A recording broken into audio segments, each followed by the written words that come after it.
that alarmed me significantly, that sent me on a little rabbi trail, okay? And this rabbi trail took me to a place that I really didn't want to go. So I'm going to give you a close-up of this picture here. This is the moon and the star, as you can see here, okay, that I'm talking about, that shows up again on Ishtar's chariot. But what I want to focus on is this. There's a close-up, ladies and gentlemen, and what does that look like? The Statue of Liberty. So I'm going to take a little bit of a rabbit trail for a second and get uncomfortable. And we're going to find out who Lady Liberty really is. So we're going to go back to the French sculptor Frédéric Augustus Bartholdi. In 1834 to 1904, went to Egypt in 1868 for inspiration. The construction of the Statue of Liberty began in 1878. So let me talk about this for just a second. How many of you were told in school that the French donated the Statue of Liberty to the United States of America? Okay. How many know that is absolutely not the truth whatsoever? Okay? Whatever they tell you, just forget about it, right? It just totally backs what you were thinking in high school, which is, why am I here anyway, right? You find out years later, you were right. But what I want to talk about here is this. The Statue of Liberty, when Bartholdi was pitching this, he was a sculptor, okay? And as a sculptor, he was trying to build something great that had never been done before.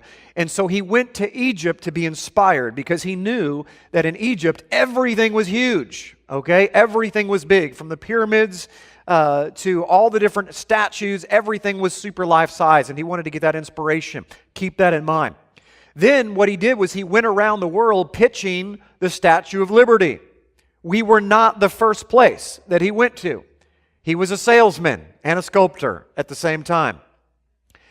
And what happened is they went to America. America liked the idea and tried to raise funds for the Statue of Liberty, but they couldn't. They were having a very difficult time raising the funds for the Statue of Liberty until one gentleman in a local paper, decided to write a blog, what we would call a blog today, or a newspaper article, basically ripping on the middle class, saying, hey, the rich cannot be the only ones that represent America. We need to give to this cause because we need a representation of freedom.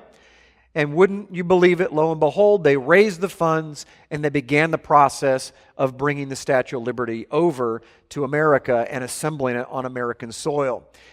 Now, what's fascinating is if you look at the picture that's on your screen right now, I'm sure it's total coincidence, ladies and gentlemen, that the statue on the left not only looks identical to the Statue of Liberty, but has the exact same rays coming off what is arraying her head as the sun rays, representing the 7 continents of the world. It is the sun god that presides over the world. Oh, I'm not done yet. This is Attis.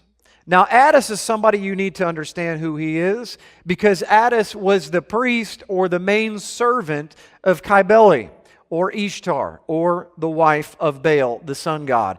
And he, in their craziness, let's just leave it that wink wink, of what went happen in those times, is he castrated himself, then would dress up, cross-dress as a woman, and wear this hat. This is a close-up of the castrated Attis on the left and Lady Liberty on the right. What I want to suggest to you when I got to this part is I thought to myself, oh my goodness, is Lady Liberty really a lady? Or is it Larry Liberty? I don't know. But I'm going to let you decide as we do a little bit close up here, and you tell me if that looks like a feminine face. Ignore the long hair. Remember, The priests of Ishtar wore long hair, they castrated themselves, wore robes like women, and wore these headdresses. Now, one more better for you. Here is her face before it is assembled, and before you have the ability to look at the hair and be influenced. That's under construction. If I'd known any better, I would think it was Superman. So you can be the judge, ladies and gentlemen, but this little rabbit trail here, I believe, shows us that not only has Attis, or the priest of Ishtar, and sun god worship showing up all over Egypt, all over Rome, all over Greece, and everywhere else in the Eastern Mediterranean, but is on our soils and has infiltrated America today and has literally become the epitome and the torch of freedom. It's bondage. Let's go one further.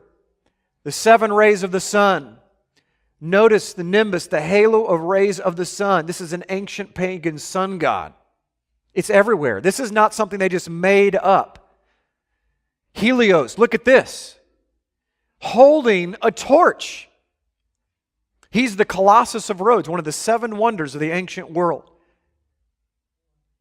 Where did he get the idea of the torch? Ladies and gentlemen, he took a trip here. He took a trip to Egypt. He studied these things. This is what he saw. An over 100-foot colossus of Helios with this headpiece on of the 7 rays of the sun. Don't tell me that that didn't influence him.